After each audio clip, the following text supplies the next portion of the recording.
semuanya, di sini kalian akan menyaksikan podcast dari para CEO terkenal dan para ahli manajemen di bidangnya masing-masing. Selamat menyaksikan.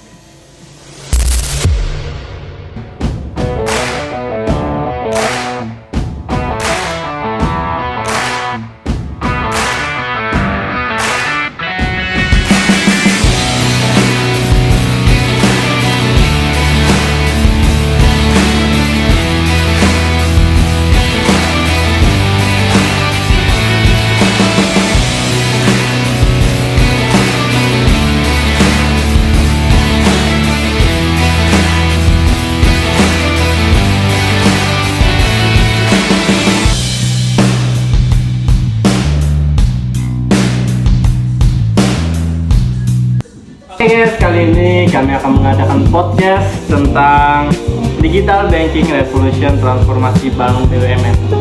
Di sini saya sudah mengundang teman-teman saya, yang mana mereka ini ahli di bidang manajemennya masing-masing. Yaitu, ya mereka ini semua ahli tentang manajemen, termasuk saya. Saya di sini sebagai host serta salah satu pemeran dari ahli manajemen. Langsung saja kita masuk ke inti pembahasan. Ini kami akan membahas tentang Banking Revolution Transformasi Bank BUMN. Oke, pertama dari pendapat peran ahli ilmiah, manajemen ilmiah, yaitu adalah Mbak Najwa, tentang legacy system, yang mana teknologi lama menghambat inovasi digital. Jadi menurut Anda, bagaimana menghadapi semua dan apa solusi dari Bank BUMN ini? Kita tolong jelaskan. Ya, ada beberapa hal nih, Najib. Yang pertamanya ada kurangnya fleksibilitas dan skalabilitas. Sistem lama seringkali berbasis mainframe atau software kuno yang tidak kompatibel dengan teknologi yang baru seperti cloud computing atau API. Menurut laporan McKinsey pada tahun 2023, ini membuat integrasi sulit sehingga bank BUMN kesulitan menambahkan fitur digital seperti pembayaran instan atau analisasi prediktif. Contohnya, sistem core banking yang berusia puluhan tahun memerlukan modifikasi besar untuk mendukung finance yang memakan waktu dan biaya yang tinggi. Selanjutnya, dikarenakan biaya tinggi untuk upgrade dan pemeliharaan. Investasi awal untuk teknologi lama sudah sunk cost, yang artinya sehingga bank enggan menggantinya. Ahli seperti Eric Brynjolfsson MIT menjelaskan bahwa biaya migrasi ke sistem baru bisa mencapai miliaran rupiah nih, termasuk risiko downtime operasional di bank BUMN ini. Diperburuk oleh anggaran terbatas dan prioritas pada profitabilitas jangka pendek, menghambat alokasi dana untuk inovasi digital. Dan selanjutnya, resistensi budaya dan keterampilan karyawan. Teknologi lama menciptakan ketergantungan pada proses manual dan pengetahuan spesifik, sehingga karyawan lama resistensi terhadap perubahan. Pendapat dari Gary Hamel dalam manajemen inovasi menunjukkan bahwa budaya organisasi yang konservatif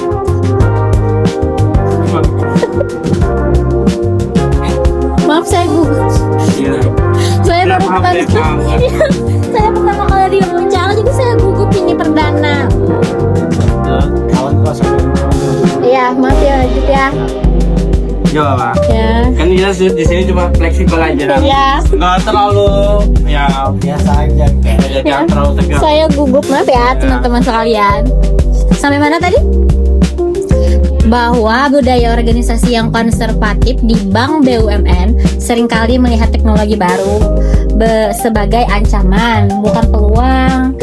Jadi ini mengakibatkan kurang adopsi seperti terlihat dalam laporan World Economic Forum pada tahun 2023, Najib, di mana bank tradisional gagal merekrut talenta digital. Dan yang terakhir, dikarenakan risiko keamanan dan kompatibilitas, yaitu sistem lama rentan terhadap ancaman siber dan tidak mendukung standar keamanan modern nih. Jadi ada nih Nassim Nicholas Taleb dalam Black Swan memperingatkan bahwa inovasi digital tanpa mitigasi risiko dapat menyebabkan kegagalan besar di Indonesia. Regulasi OJK menurut kepatuhan tinggi, tetap teknologi lama sulit diintegrasikan dengan vintage sehingga bank BUMN terhambat dalam kolaborasi seperti open banking nih. Jadi menurut aku itu sih kenapa alasan utama teknologi lama menghambat inovasi. Dikarenakan tidak bisa mendukung ke era sekarang. Iya betul, BUMN-nya. Oke, itu dari pendapat Anda dan beberapa pendapat dari para ahli lain. Terus menurut Anda bagaimana solusi yang tepat untuk masalah ini?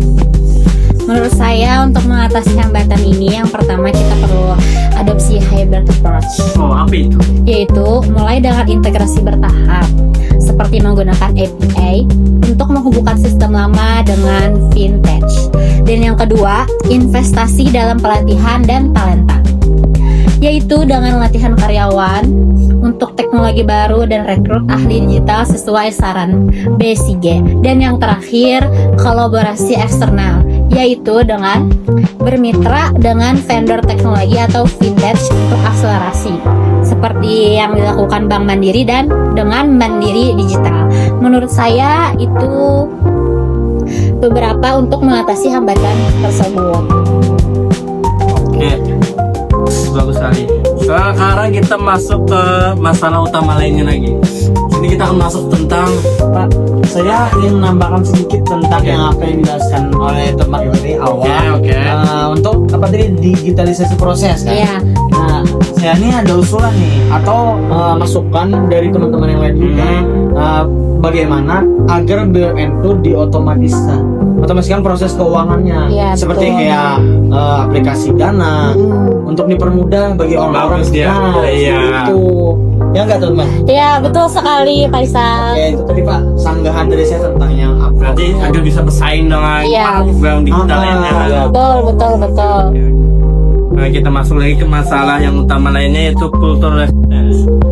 Kepada Najila, yang mana beliau ini adalah ahli manajemen perilaku, teman-teman.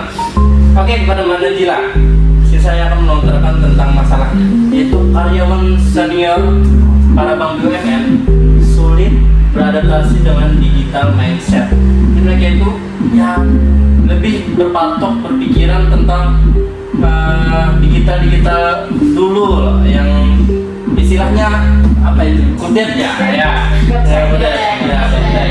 Jadi pendapat Anda bagaimana tentang bank BUMN ini? Bank BUMN seperti itu biasanya memang menganut budaya hierarkis dengan tinggi, sehingga masalah seperti resistensi budaya ini masih berlaku di bank BUMN seperti itu. Jadi kita termasuk masalah yang sangat besar ya, Ya, karena tanpa adanya karyawan tidak bekerja perusahaan itu kan. Jadi bagaimana solusi yang tepat untuk para karyawan senior ini? untuk mengatasi hal-hal tersebut, Ya, kita dapat melakukan asesmen perilaku mendalam seperti menggunakan survei anonim dan fokus grup untuk mengukur resistensi para karyawan yang bekerja di bank tersebut. berarti harus lebih diperhatikan lagi kepada karyawannya ya. Ya betul. Apakah tentang menaikkan gaji itu diperlukan? Menurut saya itu tidak terlalu penting tidak terlalu penting untuk ada karyawan. Uang itu sebenarnya Oke. Soalnya terkadang Pak, kalau gaji tinggi, karena setelah merasa nyaman itu kayak misal nih, kan sekarang kan banyak tuh pemerintah ini kan sudah digaji besar, tapi kerjanya tuh ternyata Oh, yang main di jurang Pak. Jurang Pak. nggak apa-apa.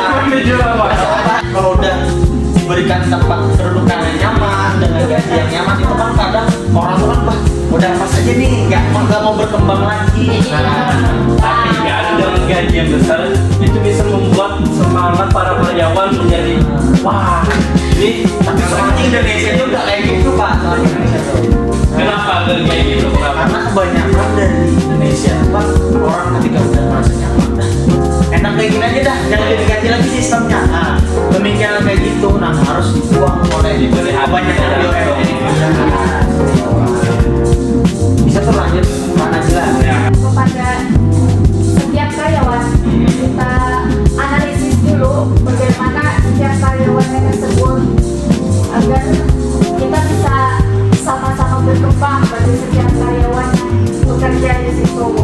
Kadang diberi pelajaran khusus Ya, kepada para seperti karyawan. workshop Oke. yang meningkatkan Ya. sistem pekerjaan Kita main saja ya. Sehingga tidak update lagi ya.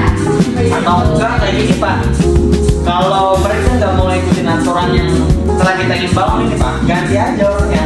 Ya enggak, ganti sama gadget misalkan Ya, gadgetnya udah lebih kreatif kan. Ya. Gen ini terlalu digital namun ya banyak Gen ini ya contohnya aja sekolahan yang kepala sekolahnya di Indonesia tapi itu jangan kita. Oke. Kita harus memilih juga kan dalam pemilihan karyawan itu kan harus ada kualitas ada kualitas. dan kuantitas. Mengenai kuantitas, di sini saya sudah mengundang ahli manajemen kuantitatif. Beliau ini track recordnya pernah bekerja di Bank Nasional. Kita sambut saja dengan Bapak Rizky Ananda yang kelahiran di Jambi. Nampaknya Bapak Radito sekali ya. Iya, itu memang Karena ya memang dari kecil. Umur 2 tahun tuh udah remaja. enggak cuma sekolahnya sama. Dulu dia lahiran saya datang Pak. Dia lahir saya datang. Soalnya ibu Najib sama ibu ini udah berbeda. Ya, oke. Belum, saya belum menjelaskan Bapak utamanya. Masa tadi Bapak Rizky. Oke. Karena kan kenapa Anda berhenti dari Bank Nasional ya? Karena orang tua. Jadi jangan izin. Jadi Anda telah tua ya, telah tua. Tua ya. Sebelum itu berapa istri Anda sekarang? Satu aja ya. Satu aja. Oke. Nggak boleh di-share ya istrinya? Nggak boleh. Oh, privat ya. Privacy kayaknya. Orang mana? Orang Amerika? Orang Rusia? Ya, Masya Allah. Ya, Masya Allah. Oke. Ini kepada ahli manajemen kuantitatif di mana teman saya saat di perkuliahan. Kata ini itu kami ada Jadi Pak Radit gimana nih? Teman dari kecil apa? Kuliah juga nih? Apa kan bedanya? kami saat kuliah itu masih kecil. Pak Radit ini sekali ya. Sekali. Biar tegang gitu. Jangan terlalu tegang ya kita ya. Nggak boleh. Saya akan menanyakan tentang masalah utama lagi nih pada Pak Rizky tentang talent gap yang mana Bank BUMN ini kesulitan merekrut dan mempertahankan talenta digital. Jadi para karyawan yang bertalenta itu mereka sulit untuk merekrutnya dikarenakan sangat sedikit sekali para anak muda sekarang ingin ke bank. Mereka lebih menginginkan kayak seperti pro player atau programmer ya.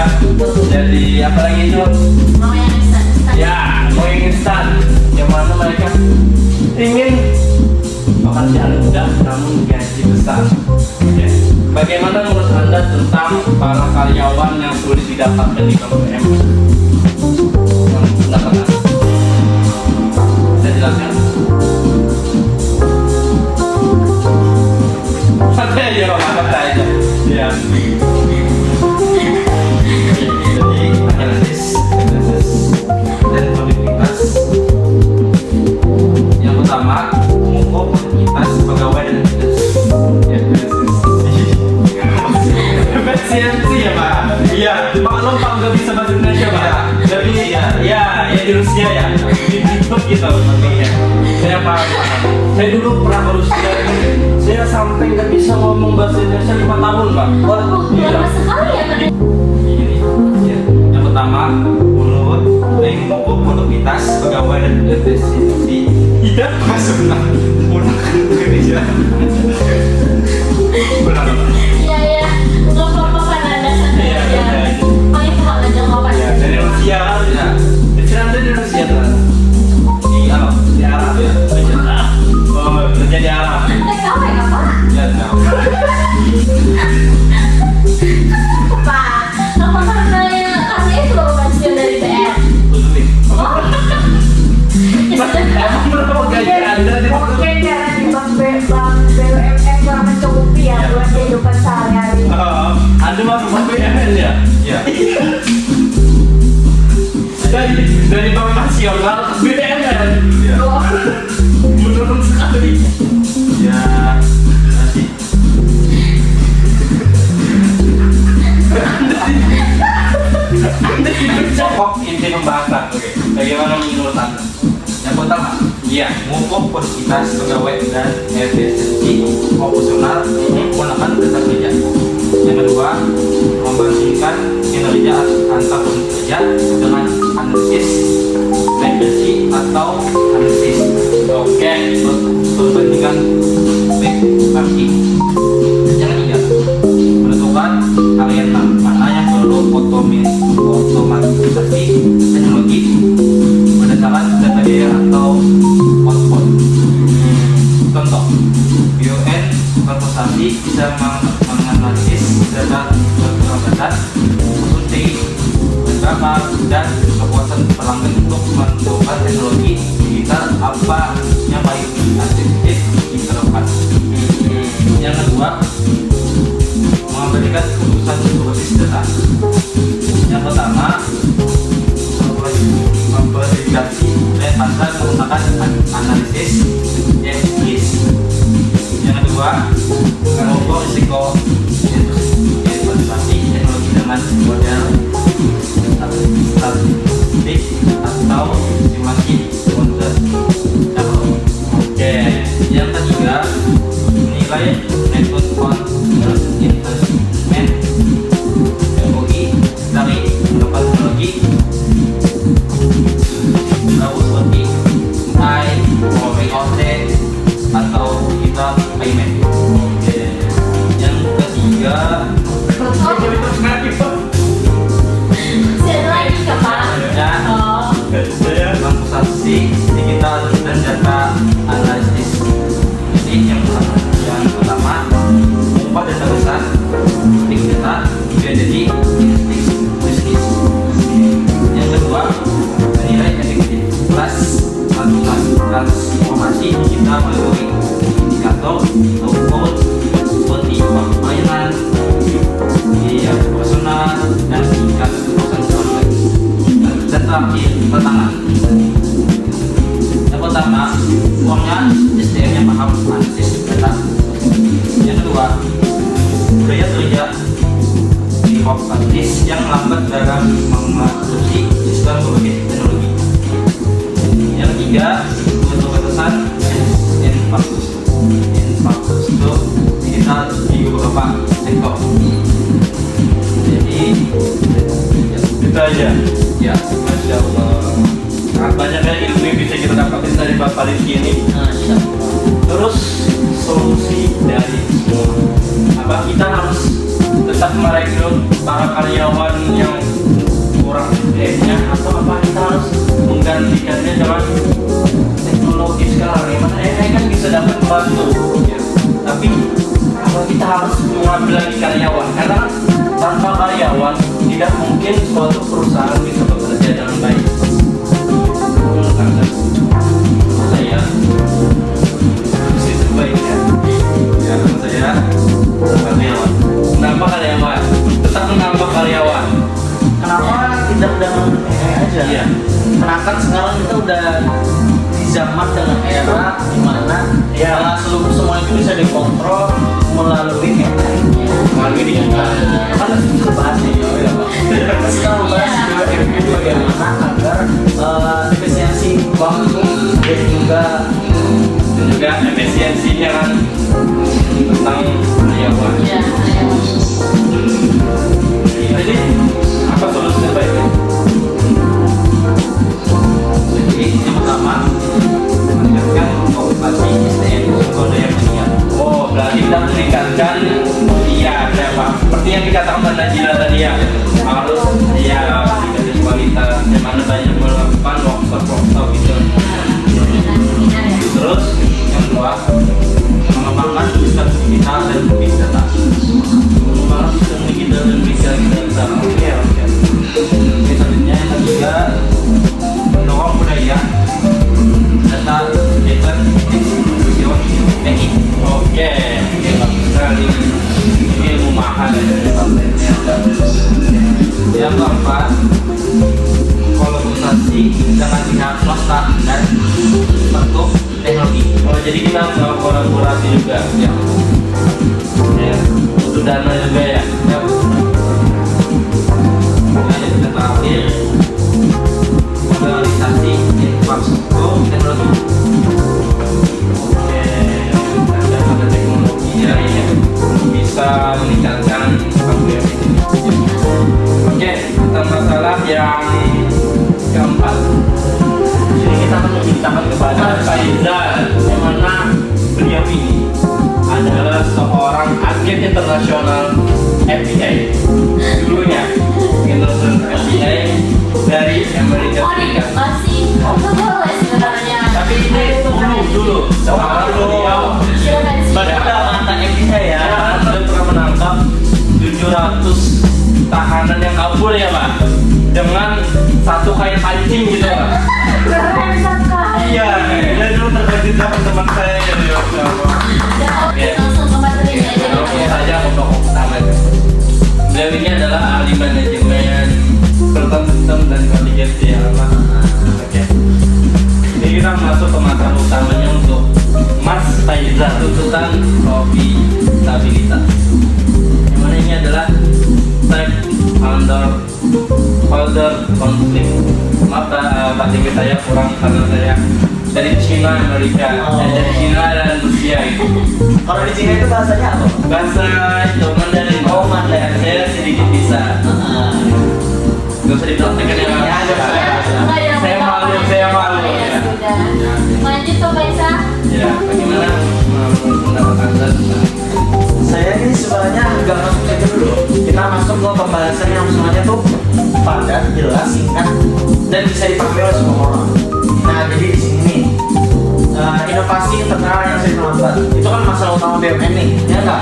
Kita nggak pasti sering terlambat. Kadang nih ada kan di bank tuh kita antri kan, antri orang ngambil gaji nih Pak.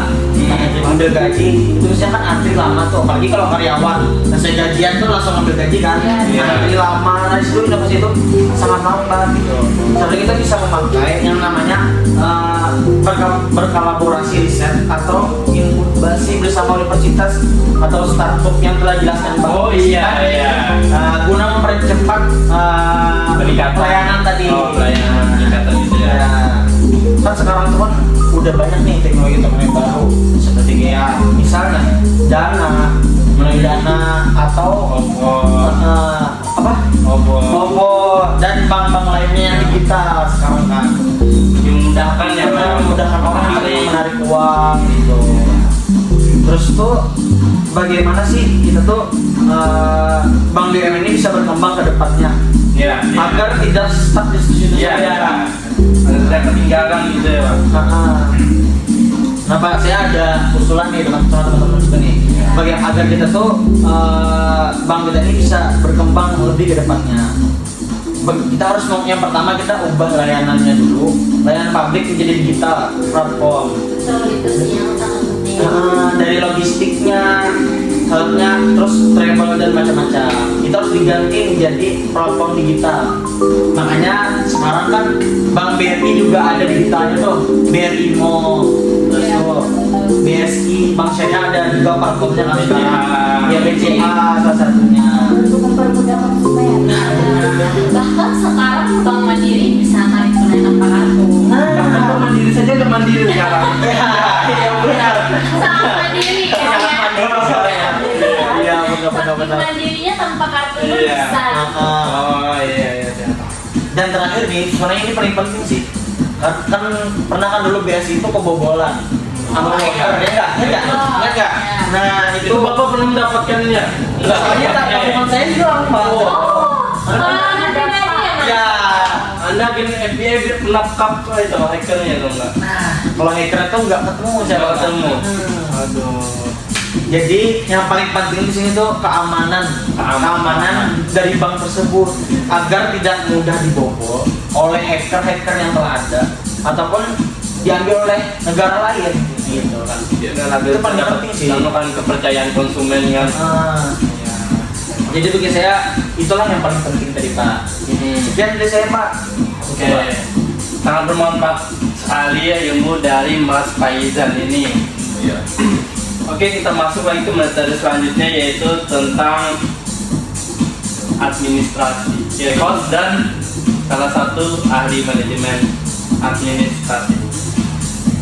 Menurut pendapat saya, ini kita masuk ke masalah utamanya dulu ya Pak. Iya. Oke. Di sini, oke, saya kehilangan datanya Pak. Maaf Pak, bisa tolong ya, Pak. Oh, dia jadi hampir Pak Faisal ya? Iya. Ini tentang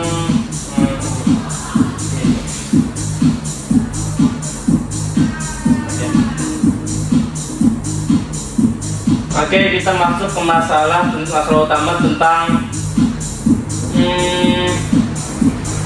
customer dan experience buruk. Yang mana aplikasi mobile banking tidak user friendly. Apa tuh Pak? User friendly itu apa? User friendly. Ya, Itu apa itu? itu begini Pak. Aplikasi mobile banking tidak user friendly ini gini. Kan mobile banking sekarang itu lebih menekankan kepada orang yang bisa digital. Oh bisa. Oh ya. Ya. Orang yang nggak bisa digital atau yang di kampung-kampung, mereka tidak bisa menggunakannya. Dikarenakan tidak ada HP misalnya. Orang miskin kan, tidak ada HP. Terus, jaringan. Nah benar tuh. Soalnya saya pernah dulu pas ke kampung itu Pak, jaringan itu nggak ada sama sekali Pak. Nah, itu salah satu. Jadi salah satu masalahnya Ya. negara harus memberikan jaringan yang luas kepada penduduk Indonesia. Jangan kan di kampung, asrama UIN-nya kan ada jaringan. Iya.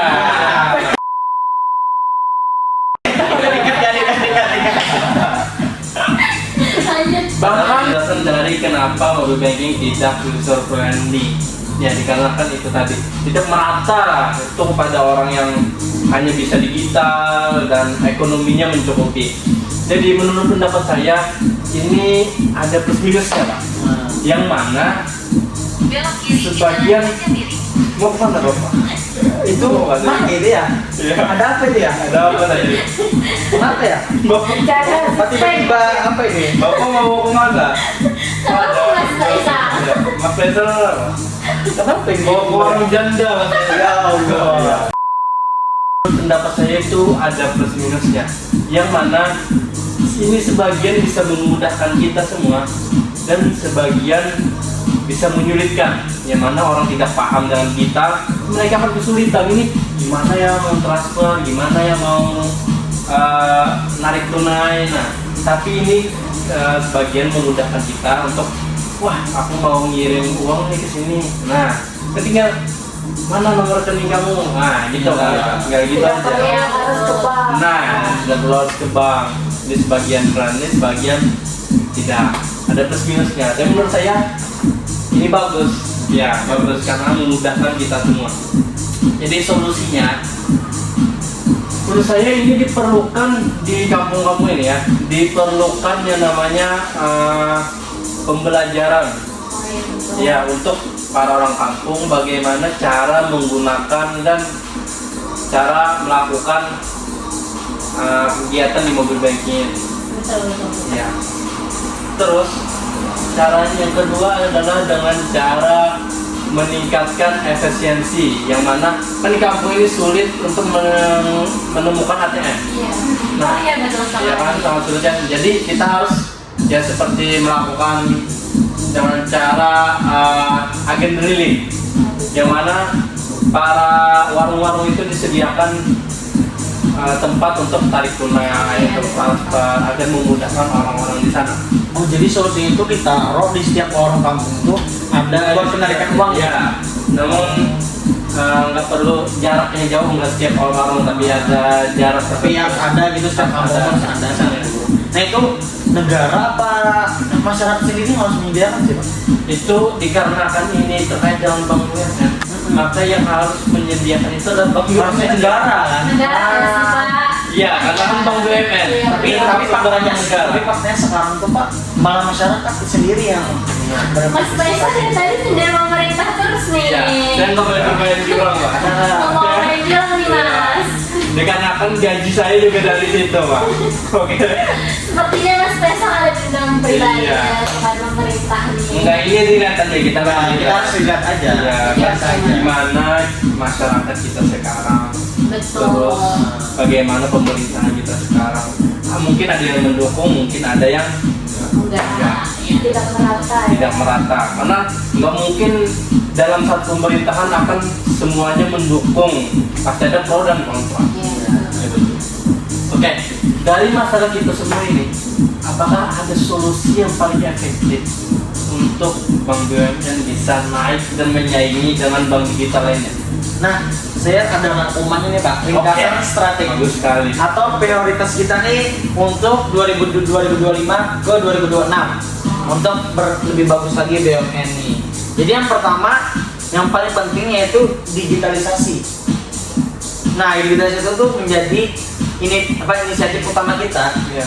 untuk memakai AI atau cloud. Nah itu, jadi kita harus memakai AI atau cloud tadi di dalam digitalisasi, ya kan?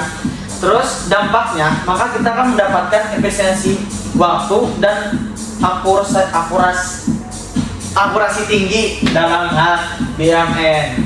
Terus yang kedua apa? Kita fokus ke SDM digital. Apa itu SDM digital? Yang telah dijelaskan kita di untuk para karyawannya ataupun staf-staf dari BUMN itu agar belajar digital tuh lebih dalam lagi. Jadi berikan workshop ya. Iya benar. Terus tuh inovasi terbuka. Itu untuk kelanjutannya inovasi terbuka bagi masyarakat yang belum bisa, maka kita harus belajar atau mengajarkan kepada masyarakat lebih terbuka lagi tentang digital. Ya, ini tugas pemerintah gitu agar bisa mengedukasi rakyat agar tidak dipandang rendah terus oleh negara-negara lain. Jujur sih, benar sih Pak. Yang keempat itu green tech. Iya, itu. green itu inovasi utama kita ke ESG, energi hijau. Atau yang disebut dengan daya saing global, Pak. Oh iya, dari Ya, segi itu. global. Ya. Agar kita bisa bersaing dengan negeri luar juga, ya kan. Terus tuh yang terakhir Pak, yang harus kita fokuskan itu regulasi ego. Atau simplifikasi birokrasi. Atau dengan bahasa ringannya itu kecepatan eksekusi kita. Nah, biar Iya. semua tuh cepat dan enak. Iya, enak kan. Iya. Iya. Itu Pak rangkuman saya, itu Pak untuk kedepannya gitu. Bagus sekali dari Mas Faisal yang jauh-jauh datang dari Amerika ke sini hanya untuk podcast ini. Jadi ini adalah podcast yang sangat-sangat mahal teman-teman, dikarenakan saya telah mengundang teman-teman saya yang sedang berada di luar negeri, yang mana ini berasal dari Cina, Jepang, India. Itu apa? Rusia. Oke, mohon maaf Bapak. Saya juga kira dia India tadi ya. Iya. Oh ternyata lupa ada Oh Rusia. iya. Padahal mukanya India banget.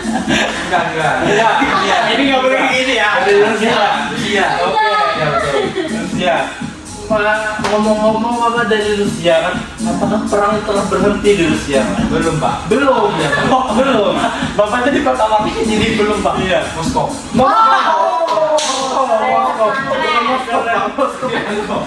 Moskow. Oke. Dan kalau boleh tahu, apa Bapak ikut andil dalam peperangan itu? Enggak. Bapak cuma diam diri aja di situ. Yang di rumah. Di rumah aja. Udah ya aja pensiun. Mau ikut perang. Sekarang gimana Bapak bekerja? Di BUMN kan? Iya. Oke. Di kandang lagi perang di situ kan? Oke. Itu uang juga kan. Itu uang. Bukan tadi itu istrinya TKW di Arab. Apa lagi? Wanga. Uang. Oke. Bukan uangnya bukan istrinya ya. Lucu sekali Bapak Nanda ya. Sama Bapak dia takut dengan istri Anda di sana. Tahu sih. Takut ya. Tapi berarti Bapak nggak dapat izin berarti ini. Dari sini. Aduh. Ya. Jadi Anda tidak apa-apa gitu, Pak, aman aja. Karena Anda memiliki kepercayaan luar biasa ya betul. Oke, ini sangat menakjubkan sekali. Apresiasi kepada Bapak Rizky karena mampu merelakan istrinya dibawa ke Arab. Oke. Ya, lanjutkan. Ini Bapak Faizal yang berasal dari Amerika Serikat. Enggak, Mana sebenarnya dari Zimbabwe Pak. Zimbabwe. Ya. Bapak tahu Zimbabwe nggak sih? Tahu Pak. Zimbabwe itu yang negara paling kaya dulu. Oh, iya ya Pak. Itu dikarenakan Anda jadi menurut saya itu paling Pak, di bawah Pak. Oh di bawah ya. Iya. Salah ya. Tapi karena Anda jadi paling kaya Ya, gitu. bisa kemungkinan tahun depan Bapak. Tahun depan Pak. Insya Allah. Oke. Saya dengar-dengar Anda pernah mencalon menjadi presiden Amerika Pak. Kapan deh ya? Yang Anda itu masuk menjadi asistennya Joe Biden Pak. Oh Joe Biden. Iya. Oh, sekarang Joe Biden tuh udah lengser kan? Oh, lengser. Dikarenakan Donald Trump Pak. Jadi Oh. saya nggak bisa lagi masuk. Jadi Anda kalah dalam Iya, persaingan sih Pak. Soalnya Donald Trump tuh lebih pintar ya. Oke. Jadi inilah podcast dari kami yang mana kami semua telah merelakan atau meluangkan waktu kami hanya untuk podcast ini. Semoga podcast kami gak sia-sia dan sangat bermakna. Oke. Karena kami adalah para profesional dari para ahli manajemen. Jikalau Anda memiliki masalah tentang manajemen, panggillah kami. Karena insya Allah kami mampu melakukan ini semua. See you next time guys. See you. Dadah.